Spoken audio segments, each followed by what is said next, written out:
दसरा मेळावा म्हणजे शिवसैनिकांसाठी एक पर्वणी असते। उपमुख्यमंत्री एकनाथ शिंदे हे या मेळाव्यात कार्यकर्त्यांना काय मार्गदर्शन करतात हे पाहणं देखील आज महत्त्वाचं ठरणार आहे। एकंदरीत येत्या काही महिन्यांवर महापालिका निवडणुका आहेत। त्या निवडणुकीच्या पार्श्वभूमीवर या मेळाव्याला राजकीय दृष्टिकोनातून एक महत्त्व प्राप्त झालं आहे। कल्याण डोंबिवलीच्या आजूबाजूच्या परिसरातून हजारो शिवसैनिक सध्या गोरेगावच्या दिशेने रवाना झालेत। आपण आता आहोत कल्याणमधील शिवसेनेचे शहर प्रमुख रवी पाटील हे देखील आपल्यासोबत आहेत।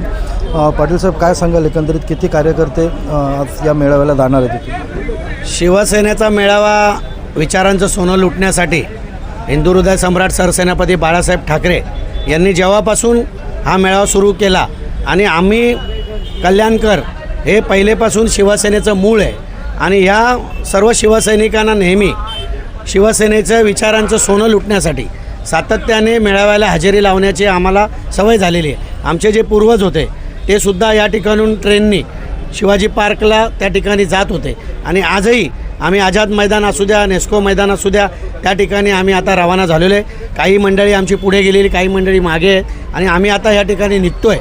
हजारो शिवसैनिक या मेळाव्याचा विचार लुटण्यासाठी त्या ठिकाणी जात असतात आणि महापालिका निवडणूक तुम्हाला सांगतो आहे की येणाऱ्या काळामध्ये शिवसेना हा या ठिकाणी एक चांगल्या पद्धतीने आपले नगरसेवक जास्तीत जास्त निवडून आणण्यासाठी प्रयत्न करणार आहेत। महापालिका निवडणुकीच्या पार्श्वभूमीवर एकंदरीतच या मेळाव्याला महत्त्व प्राप्त झालं आहे। एकीकडे तुमचा मेळावा होतो, दुसरीकडे ठाकरेंचा मेळावा होतो, काय सांगाल?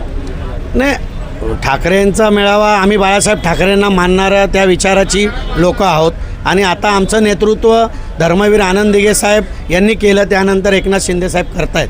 तर एकनाथ शिंदे साहेबांनी आपण पाहिलं असेल का मुख्यमंत्री झाल्यापासून त्यांनी या महाराष्ट्रामध्ये जो कायापलट केलेला आहे, जो विकास केलेला आहे, तो कोणीच करू शकत नाही। कारण की त्या माणसाचं दिवस रात्र मेहनत आहे, त्या माणसाने 20 तास काम केलं, 4 तास झोपलेला आहे। असा माणूस महाराष्ट्राला लाभणं म्हणजे हे आई दुर्गा देवीच्या आशीर्वादापेक्षा दुसरं काय असूच शकत नाही। काय सांगाल, आज काय अपेक्षा आहेत शिवसैनिकांच्या? नाही, शिवसैनिकांच्या अपेक्षा ह्याच आहेत की आम्ही खास करून जे विचाराचं सोनं लुटण्याला जातो त्या ठिकाणी शिवसैनिकांना एक वेगळ्या प्रकारचा उत्साह निर्माण होत असतो, एक स्फूर्ती मिळत असते।